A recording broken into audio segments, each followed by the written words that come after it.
নমস্কার বন্ধুরা, কাজল কিচেনস অ্যান্ড ব্লগে তোমাদের সবাইকে স্বাগত। আমরা প্রায় বাড়িতে চিকেন রান্না করে থাকি, তো খেয়ে চিকেন কষা বা চিকেনের ঝোল থেকে একটু আজকে আমি অন্যরকম ট্রাই করলাম। তো দেখতে থাকো কেমন করে করি, আর ভালো লাগলে অবশ্যই লাইক শেয়ার কমেন্ট করো।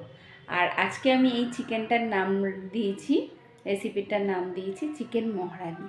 একটু পোস্ত, একটু কাজু, একটু সব কিছু ফ্রাই করে একটু অন্যভাবে করার চেষ্টা করলাম। তা খুব টেস্টি হয় চিকেনটা, আমি করি মাঝে মধ্যেই, তাও তোমাদের সাথে একবার শেয়ার করলাম।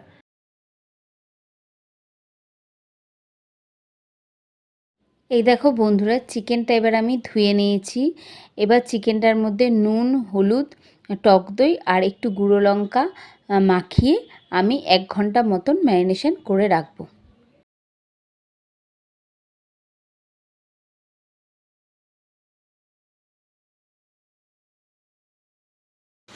এই দেখো বন্ধুরা, আমি চিকেনটা আজকে একটু অন্যভাবে রান্না করব। ওর জন্য পেঁয়াজ, আদা, রসুন, তারপর কাঁচা লঙ্কা, কাজু, একটু পোস্ত সব একটু হালকা লাল লাল করে আমি কড়াইতে ভেজে নিচ্ছি। এবার এটা একটু সময় নিয়ে হালকা লাল লাল করে ভেজে তারপর ওই পেস্টের মধ্যে আমি রান্না করব। ওই যে ভাজা মশলাটা করলাম সেটা ঠান্ডা করে এবার আমি মিক্সিতে পেস্ট করে নিচ্ছি। এই দেখো পেস্টটা হয়ে গেছে। এবার কড়াইতে তেল গরম করে গোটা গরম মশলা ফোড়ন দেব। এই দেখো তেলটাও গরম হয়ে গেছে, আর এদিকে গোটা গরম মশলা, তেজপাতা, শুকনো লঙ্কা ফোড়ন হিসাবে আমি দিয়ে দিলাম কড়াইতে।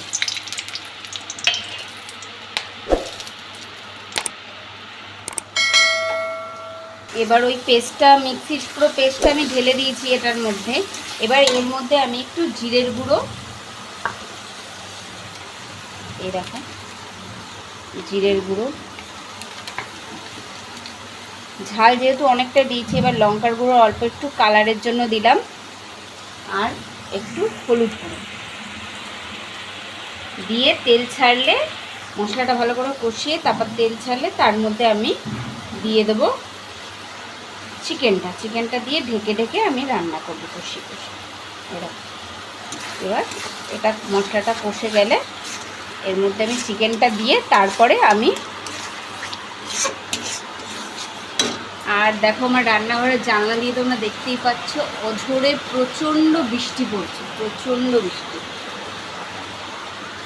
দেখুন মশলাটা কষে যাক, তারপরে এর মধ্যে আমি চিকেনটা, এই যে আমার চিকেনটা এখানে আছে মাখানো, চিকেনটা দিয়ে দেবো। এই দেখো বন্ধুরা, মশলাটা কষানো হয়ে গেছে আর খুব সুন্দর একটা স্মেল ছাড়ছে ভাজা মশলা আর গরম মশলার ফোড়নের। তো এবার এর মধ্যে আমি ম্যারিনেশন চিকেনটা দিয়ে দিচ্ছি। এই যে চিকেনটা এর মধ্যে দিয়ে একটু সময় নিয়ে আস্তে আস্তে কষিয়ে কষিয়ে রান্না করব। এটা বলতে পারো চিকেন মহারানি, এটা নাম দেওয়াই যেতে পারে। এত সুন্দর এটা টেস্টি হয় না, এটা প্লেন ভাতের সাথে থেকেও মিক্স ফ্রায়েড রাইস, তারপরে পরোটা, নান, এই জাতীয় খাবারের সাথে এটা দুর্ধর্ষ লাগে খেতে। আমি পুরোটাই নানা রকম ভিডিও দেখে মা কাকিমাদের থেকে শিখেই করি, সব মিলিয়ে মিশিয়ে। তোমরাও এরকম সবার ভিডিও দেখো, সবার থেকে রান্না দেখে শিখো, এই মিক্স অ্যান্ড ম্যাচ করে করো, খুব ভাল লাগবে। এবার এটা আমি ঢেকে দেবো, আস্তে আস্তে কষাবো। এটা 20-25 মিনিট ঢেকে ঢেকে রান্না করব, তারপর আমার মাংস রেডি হয়ে যাবে। এই দেখো কি সুন্দর আমার চিকেন মহারানি প্রায় অলমোস্ট রেডি। এই দেখো চিকেন মহারানি রেডি হয়ে গেছে, এবার নামিয়ে ফেলবো।